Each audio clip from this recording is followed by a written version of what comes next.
Lawyer lawyer আপনারা lawyer কি নাম দাদা লয়ার কি নাম আপনি না না জয়পদ্দার লয়ার বাড়ি কোথায় লয়ার ও দিদি ভাই আপনারা লয়ার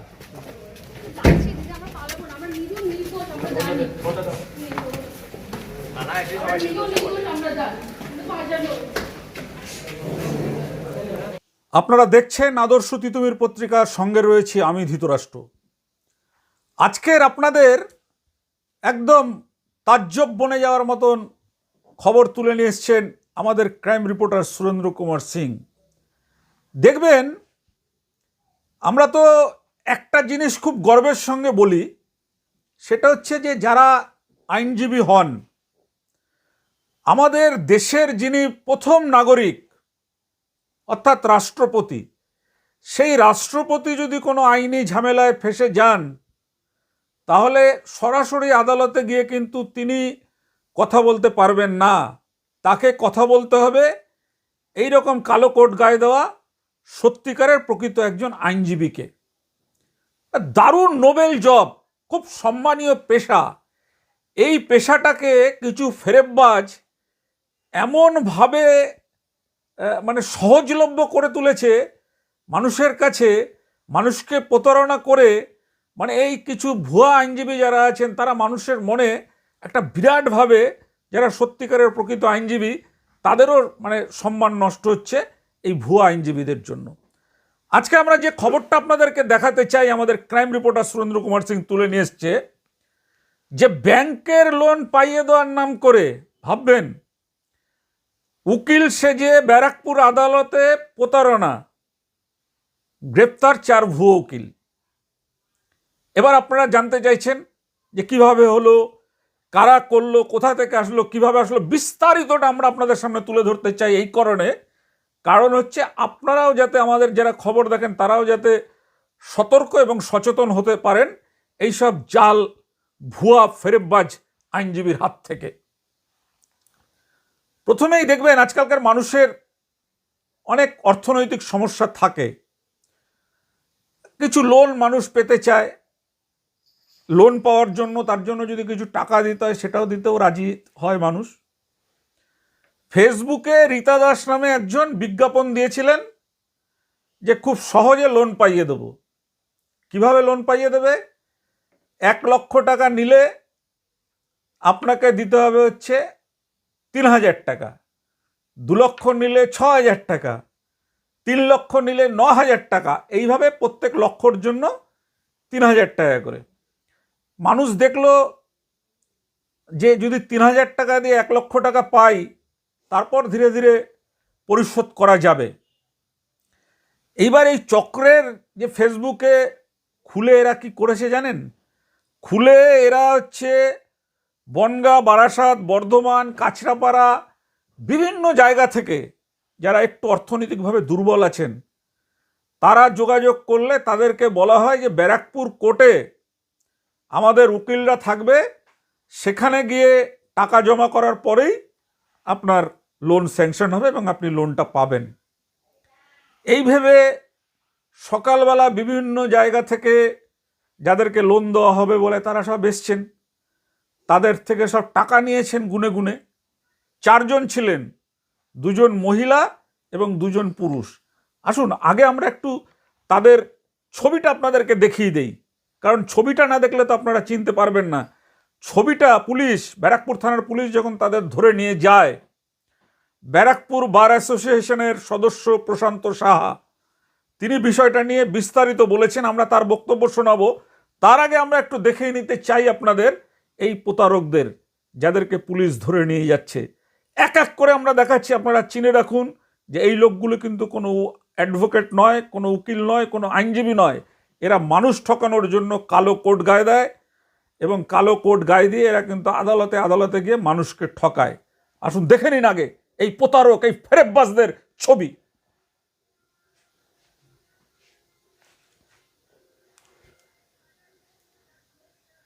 ছবি আপনারা দেখলেন। এবার এখানে আমরা একটা কথা আপনাদের বলতে চাই যে আমাদের আদর্শ তিতুমির পত্রিকা কিন্তু বহুদিন যাবৎ এই জাল আইনজীবীর চক্রেও ভাঙতে তারা কিন্তু দীর্ঘদিন যাবৎ লড়েছে। যারা আইনজীবী আছেন প্রকৃত আদালতের তারা সকলেই জানেন। কিন্তু আমাদের কাছে একটা বক্তব্য শুধু আমরা আজকে এখানে একটা তুলে ধরতে চাই, যে যারা এই ধরনের ফেরেববাজি করে, চিটিংবাজি করে, তাদেরকে প্রতিরোধ করতে হলে যে আদালতে এই ধরনের প্রতারণার কাজ চালায় সেই আদালতের যারা প্রকৃত আইনজীবী আছেন, যারা এই বার অ্যাসোসিয়েশনে থাকেন বা সৎ আইনজীবী আছেন, তাদের কিন্তু এদের বিরুদ্ধে রুখে দাঁড়াতে হবে। কারণ তারা যদি রুখে না দাঁড়ায়, তারা যদি এদেরকে গ্রেপ্তার না করে, তারা যদি গ্রেপ্তার না করিয়ে দেয় পুলিশকে দিয়ে, তাহলে কিন্তু এই জাল চক্র আস্তে আস্তে বাড়তে থাকবে। আপনারা দেখেছিলেন, আমরা এর আগে আপনাদেরকে দেখিয়েছিলাম, একজন মহিলা, তিনি এইটো পাস করেননি, তিনি বিভিন্ন জায়গায় লোককে জামিন করিয়ে দেবে বলে উকিল পরিচয় দিয়ে মানে তিহার জেলে দিল্লি আদালতে জামিন করিয়ে দেবে, কলকাতা হাইকোর্টের বিচারকদের নাম করে লক্ষ লক্ষ টাকা তুলছে। আপনারা দেখেছিলেন, আমরা সেই খবর আপনাদের সামনে প্রকাশ করেছিলাম। এবং আমাদের সেই স্ট্রিং অপারেশনের পরে সেই মহিলা কিন্তু আর এখন নিজেকে আইনজীবী বলে পরিচয় দেয় না। এবার আমরা যে কথাটা এখানে বলতে চাই সেটা হচ্ছে যে এই যে মহিলা, এই যে দুজন পুরুষকে গ্রেপ্তার করা হলো, এরা কিন্তু আজ থেকে যে আইনজীবী পরিচয় জালিয়াতি করছে তা নয়, বহুদিন ধরে কিন্তু এরা এই জালিয়াতির কাজ চালিয়েছেন। কিভাবে চালিয়েছেন এখানে আমরা বলতে চাই যে দু একজন, সবাই নয়, দুই একজন এই সমস্ত যারা ফেরেববাজ ভুয়ো আইনজীবী, তাদেরকে না বুঝেই দু একজন আইনজীবী তাদের সুযোগ দিয়ে ফেলে। কেন তারা ওই কেসটা বাইরে থেকে নিয়ে এসে ভেতরে যারা আইনজীবী আছে তাদেরকে দিয়ে কাজ করায়। আমরা এগুলোকে ধরবে কে? ধরার দায়িত্ব কাদের? ধরার দায়িত্ব যারা অ্যাডভোকেট আছে তাদের, ধরার দায়িত্ব পুলিশের। তো পুলিশের আর যদি দুর্বলতা থাকে তাহলে তো ধরতে পারবে না পুলিশ। দেখুন, আমরা কিন্তু সমস্ত জনগণের জন্য কথা বলতে চাই, পুলিশি তদন্তে আর একটা নাম উঠে এসছে, তন্ময় দাশগুপ্ত। তার ছবি আমরা আপনাদেরকে দেখাচ্ছি, যে এই লোকটিও এই চক্রের সঙ্গে যুক্ত আছেন বলে পুলিশের দাবি। আমরা সকল মানুষকে সচেতন করতে চাই। এখানে বারাকপুর বার অ্যাসোসিয়েশনের নিষ্ঠাবান সদস্য আইনজীবী প্রশান্ত সাহা, তিনি কি বলছেন আপনারা একটু তার কথা শুনে নিন।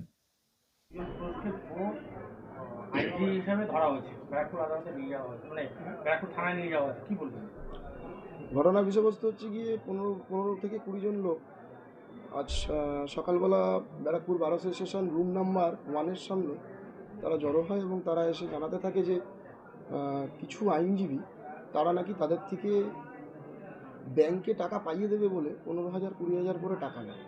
তো এইরকম কোনো কাজকর্ম আদালতে হয় বলে আমাদের জানা ছিল না, বা আমরা এতদিন ধরে যারা সমস্ত আইনজীবীরা আছি এরকম কোনো কাজ কোনো আইনজীবী করেন বলেও আমাদের জানা নেই। তো আমাদের তখনই সন্দেহ হওয়াতে আমরা জানতে চাই যে কারা এই ঘটনা ঘটিয়েছে, কে এই ঘটনার বিষয়ে আপনাদের কাছে যোগাযোগ করেছে। তখন তারা বলে যে কিছু লোকজন তারা নাকি কোর্টেই এসছেন এবং তারা আদালতের আইনজীবী হিসাবে পোশাক পরেই, আদালতে উকিলবাবুদের মতন পোশাক পরেই তারা তাদের সঙ্গে যোগাযোগ করে কথাবার্তা বলেছেন। তখনই আমাদের আইনজীবীরা তৎপর হয়, আমাদের সমস্ত আইনজীবীরা তাদের খোঁজ শুরু করে এবং ওই সন্দেহ হয়, আমাদেরও সন্দেহ হয় এবং আমাদের যারা মানে বার অ্যাসোসিয়েশনের সমস্ত সদস্যরা, আমাদের সাধারণ সমস্ত আইনজীবীরা প্রত্যেকে মিলে তাদের খোঁজ শুরু করে এবং সেই খোঁজ করতে গিয়ে 5 জনকে পাওয়া যায় তাদের দেখানো মতে, মানে যারা এই অভিযোগটা করছিলেন তাদের দেখানো মতে 5 জনকে পাওয়া যায় যারা আইনজীবীদের পোশাক পরিহিত ছিলেন এবং একজন একটি ব্যাগ এবং কিছু ফাইল নিয়ে তাদের সঙ্গে ছিলেন। তার মধ্যে 2 জন মহিলা এবং 2 জন পুরুষ, পরবর্তী সময় আরেকজন মহিলা অ্যাডেড হয় এবং সেই তাদের যখন জিজ্ঞাসা করা হয় তারা পরিচয় দেন আমরা আইনজীবী। তখন তাদের কাছে বার কাউন্সিলের আইডি চাওয়া হয় যে আপনারা মানে পশ্চিমবঙ্গ বার কাউন্সিলের আইডি, অর্থাৎ আইনজীবীদের যে আইডি হয় সেই আইডিটা দেখান। তখন তারা সেটা দেখাতে পারেন না। তখন তারা এটা না দেখাতে পারার পরে আমরা সরাসরি তাদের বলি যে আপনারা আইনজীবী হলে আইনজীবীর পরিচয় দিন। তখন তারা মানে বাধ্য হয়ে বলেন যে আমরা উচ্চ মাধ্যমিকে পড়াশুনো করিনি, এখনও উচ্চ মাধ্যমিকে পাস নয়। তারা একজনের নাম বলেন, তন্ময় কি তন্ময় এরকম কিছু নাম বলেন। এই নামটা এর আগেও আমাদের কাছে এসেছিল। এর আগেও এই একই ঘটনার পরিপ্রেক্ষিতে ব্যারাকপুর আদালত থেকে 3 জনকে আইনজীবীরা পুলিশের হাতে তুলে দিয়েছিল। তাদের পুলিশ রিমান্ড হয়েছিল এবং তারা জেলেও গিয়েছিল। সেই সমস্ত লোকেরাও এই একই লোকের নাম বলেছিল যে তন্ময়। ব্যারাকপুর থানাকে আমরাও ব্যক্তিগতভাবে বলেছিলাম কে এই তন্ময় সেটা খুঁজে বার করা, কারণ এই ভুয়ো আইনজীবীদের চক্রটা যারা চালাচ্ছে এবং কোর্টের মাটিতে আইনজীবীদের সামনে সেটা হচ্ছে না, এটা প্রথম বুঝতে হবে। আড়াল থেকে কোর্টের বাইরে, মানে মানুষের পক্ষে জানা সম্ভব নয় যে কে আইনজীবী কে আইনজীবী নয়। এই গোটা চক্রটা কোর্টের বাইরে চলছে। এই কোর্টের বাইরে এই চক্রটা চালানোর পান্ডা হচ্ছে কি এই তন্ময় নামক ব্যক্তি। এখন কে সেই পরিচয়, একমাত্র যারা ধরা পড়েছে বর্তমানে তারা ব্যারাকপুর থানায় অ্যারেস্টেড। পুলিশ প্রশাসনকে ইমিডিয়েট খবর দেওয়ার পরে তারা আসেন এবং তাদের আদালতের সামনে থেকে নিয়ে যাওয়া হয়েছে। যারা অভিযোগকারী তারাও ব্যারাকপুর থানাতে গিয়েছে। এই মুহূর্তে প্রায় 20 জনের ওপরে অভিযোগ তারা জানাতে গেছে, কিন্তু এটা ইমিডিয়েট বন্ধ হওয়া উচিত। কারণ যে কোনো প্রকারে এই আইনি মানে প্রফেশনটাকে কালিমালিপ্ত করার জন্যে কিছু এই ধরনের মানে মানুষ যারা এই লোকগুলোকে পাঠাচ্ছে, মানুষ প্রতারিত হচ্ছে এবং বিভিন্ন সময় এদের দ্বারা মানুষের আর্থিক ক্ষতিগ্রস্ততাও আসছে। একজন বীজপুরের বাসিন্দা, হালিশহর বীজপুরের বাসিন্দা, একটি ছেলে টিটাগড়ের বাসিন্দা, একটি মেয়ে সে বারাসাতের বাসিন্দা এবং আরেকজন বারাসাত চাপাডালি মোড়ের বাসিন্দা, এই অবধি জানা গিয়েছে। এখন যেটা বিষয় দেখুন, যারা ধরা পড়েছে তারাও এমন নয় যে তারা পরিস্থিতির শিকার, কারণ আমাকেই দাবি করছে যে থানায় গিয়ে যে আমাদের ফাঁসানো হয়েছে। তারা থানায় গিয়ে দাবি করতে পারে, আমাদের সামনেও দাবি করতে পারে, কিন্তু প্রশ্নটা হচ্ছে কি আপনি একজন সাংবাদিক, আপনাকে যদি আমি ডাক্তার সাজতে বলি এবং কোনো হাসপাতালে গিয়ে রুগীর চিকিৎসা করতে বলি, আপনি নিশ্চয়ই একটা সুস্থ মানুষ হিসেবে সেটা করবেন না। তো ন্যাচারালি তারাও এই চক্রের সঙ্গে প্রত্যেকটা পার্ট জেনেই এসছেন যে তারা জানেন যে আমরা এটাই করতে এসেছি এবং প্রশাসনকে জানানো হয়েছে। আমরা এই ঘটনাকে নিন্দা করছি, প্রশাসন তার ব্যবস্থা নিক, এটাই আমাদের এক্সপেকটেশন। এবং আমাদেরও এটা নজর রইল যাতে এই চক্রের মূল পাণ্ডাটি অতি শীঘ্র ধরা পড়ে। আমার নাম প্রশান্ত কুমার সাহা, আইনজীবী, ব্যারাকপুর আদালত।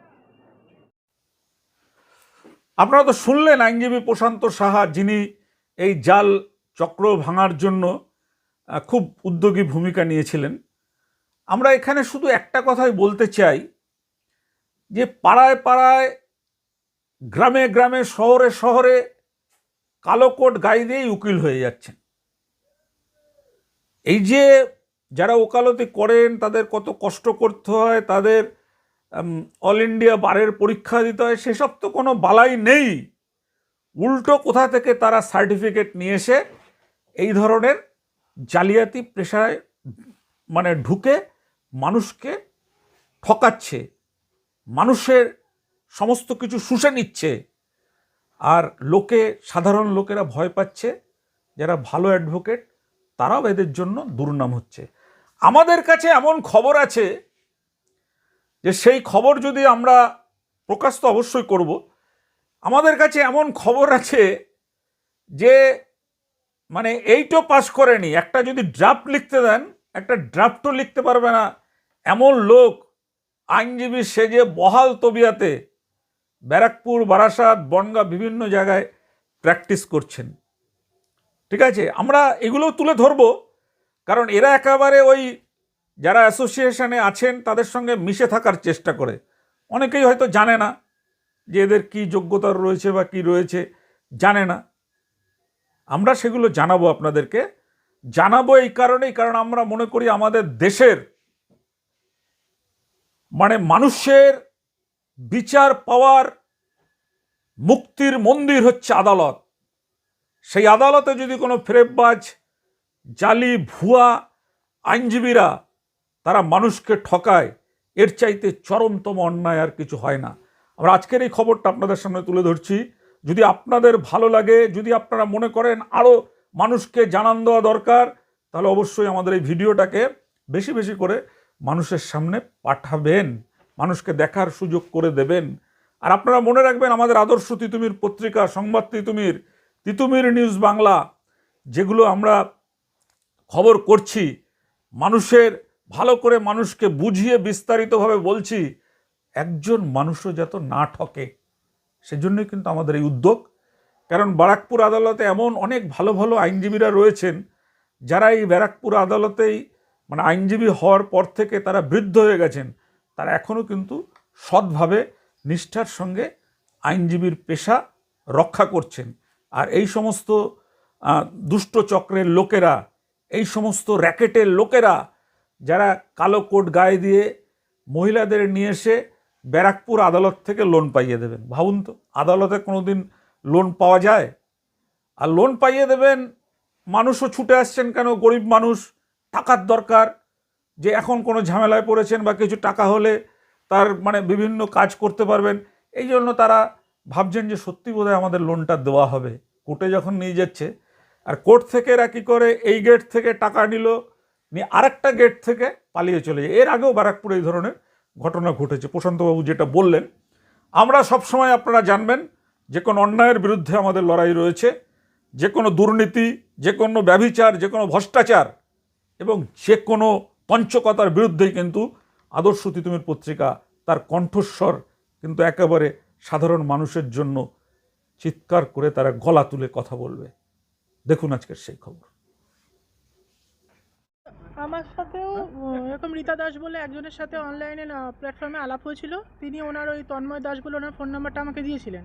তো আমি ওনাকে জিজ্ঞেস করেছিলাম যে নন মর্গেজ ফান্ডিংটা কীরকম সিস্টেমে। উনি আমাকে বলেছিল নন ফান্ডিং মর্গেজটা হচ্ছে আপনি ওই প্রাইভেট ফান্ডিং করবে আপনাদের কোনো পলিটিক্যাল ইয়ে থেকে, আপনাদের কিছুই করতে হবে না, টাকা আগে দিতে হবে না। কোর্টে যেদিন যাবেন, কোর্টে লয়ার থাকবে, লয়ারের সামনে টাকা দেবেন, ঢুকবেন, টাকা নেবেন, বেরিয়ে চলে আসবেন। তো তন্ময় দাশগুপ্ত বলে একজনের ফোন নাম্বার দিলেন, তার সাথে কথা হলো। তিনিও সেম কথাই বললেন, দিদি এখানে কোনো সময় লাগে না, আপনি আসবেন পাক্কা 10টার মধ্যে ঢুকে যাবেন, আমাদের উকিল ওখানে 3 জন থাকবেন, তাদের সাথে কথা বলবেন, তারা আপনার কাছ থেকে টাকা নেবে, আপনি তাদের সাথে নোটারি রুমে ঢুকবেন, টাকা নেবেন, 12টার মধ্যে আপনি বাড়ি চলে যাবেন। ঠিক ভালো কথা, আজকে 10টার আগেই ঢুকেছি, ওনাকে ফোন করলাম, উনি বললো আপনাদের 3 নম্বরে আপনাদের নাম, তো আপনারা 1 নম্বর গেটে চলে আসুন, লতিকা বলে আমার একজন উকিল আসবে, নোটারি উকিল, উনি আপনার কাছ থেকে ডকুমেন্টস আর টাকা সব নিয়ে যাবে। তো রীতিমতো দাঁড়িয়ে রয়েছে, উনি 10:25 নাগাদ উনি ঢুকলেন, লতিকা বলে যিনি এলেন। তো উনি আমাদের কাছ থেকে টাকা নিলেন, আমি ওনাকে অনলাইন পেমেন্ট করলাম 9,000 টাকা, যেহেতু উনি বলেছিলেন পার লাখে 3,000 টাকা করে লাগবে, তো 9,000 টাকা ওনাকে পেমেন্ট করলাম। তো উনি আমাকে বললো আপনি অনলাইন পেমেন্ট করছেন? আমি বলছি হ্যাঁ, আমি অনলাইন ছাড়া পেমেন্ট করতে পারবো না। তো পেমেন্ট করে উনি বললো তাহলে এখানে দাঁড়ান, আমরা ডাকলে চলে যাবেন। তারপর ওই দাঁড়িয়ে রয়েছে, কোনো আসার নাম নেই। তারপর আমরা সবাই মিলে চাপ দেওয়াতে তখন বেরোলো এরা নাকি উকিলই নয়, অথচ সকাল থেকে আমাদেরকে বলছিল নাকি বারাসাত কোর্ট, ব্যারাকপুর কোর্ট, দুটো কোর্টেই এনারা কাজ করেন। কিন্তু পরে যখন চেপে ধরছি তখন বলছে আমরা উকালতি করি না, আমরা উকিলই নই। ওনারা বলেছেন হ্যাঁ, আচ্ছা, আমরা উকিলই না। যে পাঠিয়েছে তন্ময় দাশগুপ্ত, তাকে নাকি এরা কোনোদিন দেখেইনি, তাকে নাকি এরা চেনেই না। আচ্ছা, এদের সাথে নাকি তার ফেসবুক মারফত আলাপ। এক কথায় ভুয়ো উকিলেরা। একদম, আপনারা তো একদমই প্রতারণার শিকার হয়েছি। আর আমরা সবে বেশি তো এমন কিছু তো বিশাল বড়লোক বাড়ি কেউ নই, ব্যবসার খাতিরে আমাদের টাকা নেওয়া। এবার সেক্ষেত্রে এখানে টাকাটা পুরো মার গেল। এবার এটার আমাদের সমাধান চাই, যে করেই হোক আমাদের এখান থেকে একটা করুন, সমাধান বার করা চাই। আমাদের ওই জন্য দ্বারস্থ হয়েছে পুলিশের, এবার দেখা যাক পুলিশ কী করে। এইভাবে ভুয়ো লয়ার মানে দিন দুপুরে এইভাবে ভুয়ো লয়ারের হাতে প্রতারিত হলেন, কি বলবেন? কি বলবো, এবার বলুন। এইভাবে কিছু, এই যে উনি আসছেন লতিকা, এটার কাছে আমার ডকুমেন্টস দেওয়া আছে। আমার নাম দেবশ্রী চ্যাটার্জি, বড় কাঠালিয়া থেকে এসেছি। অ্যাকচুয়ালি আমাদের সাথে ফেসবুকে প্রথমে কন্ট্যাক্ট হয় হচ্ছে রীতা দাস বলে এক ভদ্রমহিলার। তো আমাদের যেহেতু লোনের সিভিল প্রবলেম, তো তার জন্য আমরা প্রাইভেট ফান্ডিংয়ের জন্য অ্যাপ্লাই করি আমি। তো রীতা দাস বলে যে আমাদের এটা প্রাইভেট ফান্ডিং। তো আমি তখন তাকে প্রথমেই কোশ্চেন করি যে প্রাইভেট ফান্ডিং নেওয়ার জন্য কি আগে থেকে কি কোনো প্রসেসিং ফিস জমা দিতে হয়? তো উনি প্রথমে অস্বীকার করে যে না, আগে প্রথমে কোনো প্রসেসিং ফিস জমা দিতে হয় না। তারপর যখন আমি বলি যে তাহলে আপনারা কিসের ভিত্তিতে প্রাইভেট ফান্ডিং দিচ্ছেন, তখন বলে যে কোর্ট পেপারে এগ্রিমেন্টের ভিত্তিতে আমরা প্রাইভেট ফান্ডিংটা করছি। তাই বললাম তা কোর্ট পেপারে এগ্রিমেন্টটা যদি আমি আপনাদেরকে করে দিই, বলছে না এটা আমাদেরকে দিয়েই করাতে হবে। তা আমি বললাম যে আপনাদেরকে দিয়ে করাতে হবে, তো তার জন্য কি কোনো ফিস দিতে হবে? বলছে হ্যাঁ, পার লাখে আমাদেরকে 3,000 টাকা করে দিতে হবে। তো আমি তখন যথারীতি বলি যে ম্যাডাম আমার একটা যৎসামান্য অ্যামাউন্ট দরকার 5 লাখ টাকার মতো, তো আমাকে তাহলে 5 লাখ টাকায় কত দিতে হবে? বলছে তখন 15,000 টাকা দিতে হবে। তখন ওই ভদ্রমহিলা আমাকে তার অফিস অ্যাড্রেস দেয়। অফিস অ্যাড্রেস হচ্ছে, অফিস অ্যাড্রেসটা একটু বলুন। বারাসাত নবপল্লী, ঠিক আছে? তো তারপরে আমাকে ওই তন্ময় দাশগুপ্ত বলেই ভদ্রলোকের নাম্বার আমাকে দেয়। তো যথারীতি আমি আমার যে ডকুমেন্টেশনগুলো, আমার ব্যবসার যে ডকুমেন্টেশনগুলো যার ওপর ভিত্তি করে আমি লোনটা পাবো তাকে আমি পাঠাই। তো সে আমাকে আজকে ডেট দেয়। আপনি এই লোনের জন্য কেন অ্যাপ্লাই করেছিলেন? আমি লোনের জন্য, আমার যেহেতু বিজনেস আছে, আমি বিজনেসটাকে একটু বাড়াবো, কারণ আমার এখন ব্যবসাটা একটু সিভিল কম ছিল বলে? আমার সিভিলটা কম ছিল বলে কিছু ওভারডিউজ আছে, যেটা আমি লকডাউনের পর থেকে ব্যবসাটাকে আমার একদম ডাউন চলছে। ঠিক আছে, আমি কোথাও কোনো জায়গা থেকে আমি লোন পাচ্ছি না, তার জন্য আমি প্রাইভেট, এদের দ্বারস্থ হয়েছি। হ্যাঁ তার জন্য আমি এদের দ্বারস্থ, প্রাইভেট, যেহেতু প্রাইভেট ফান্ডিং। কি নাম? ঠিক আছে, এনার নাম হচ্ছে, একজনের নাম হচ্ছে রীতা দাস, আর একজনের নাম হচ্ছে তন্ময় দাশগুপ্ত। এবার তা আমরা সেটা পরবর্তী আজকে কি হলো, আজকে আমরা যথারীতি টাকা পয়সা নিয়ে আসি। এবার ওইখানে দুজন চারজন টোটাল ছিলেন, চারজনই মানে সাদা কোট, হচ্ছে সাদা জামা, আর হচ্ছে কালো কোট পরে, মানে উকিলের ন্যায় মানে ড্রেস পরে ছিল। এবারে ওনাদের হাতে মেন হচ্ছে টাকাটা আমাদেরকে দিতে বলে। এবার যথারীতি আমরা ওনাদের হাতে টাকাটা দিই। ঠিক আছে, টাকা দেওয়ার পর ওনারা আমাদের সব ডকুমেন্ট সাইন করে নেয়। ঠিক আছে, সাইন করে নেওয়ার পর এবার আমরা তো প্রায় 10টার সময় আমাদেরকে ঢুকতে বলেছে। তো এবার যথারীতি আমরা এবার 10টার সময় ঢুকি। ঠিক আছে, 10টার সময় ঢুকে আমরা বসে রয়েছি। এবার আমরা ওনাদেরকে সবসময় ফলো করছি যে ওনারা কোনো কিছু করে কি না। ঠিক আছে, তো এবার যথারীতি তো যাওয়ার পর এবার তখন প্রায় 1টা-1.5টা বাজে। তো তখন আমরা ওনাদেরকে ফোর্স করি যে আমরা এতক্ষণ ধরে দাঁড়িয়ে রয়েছি, তা তন্ময় দাশগুপ্ত কেন আসছে না। এবার তার মধ্যে তন্ময় দাশগুপ্তকে আমরা ফোন করি। ঠিক আছে, আমাদেরকে বলে যে আমি একবার ভেতরে আছি, একবার আমি বাইরে আছি, ঠিক আছে, একবার আমি আসছি। এই করে যখন ও না আসে তখন আমাদের সন্দেহ হয় জিনিসটা নিয়ে।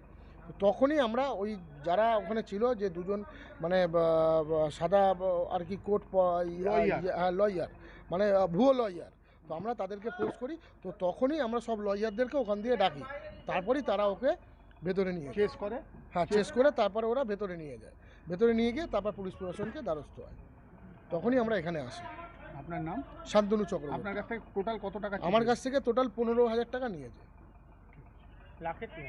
লাখে 3,000 করে, আমার 5 লাখ টাকা দরকার ছিল, আমার কাছ থেকে টোটাল 15,000 টাকা নিয়েছে।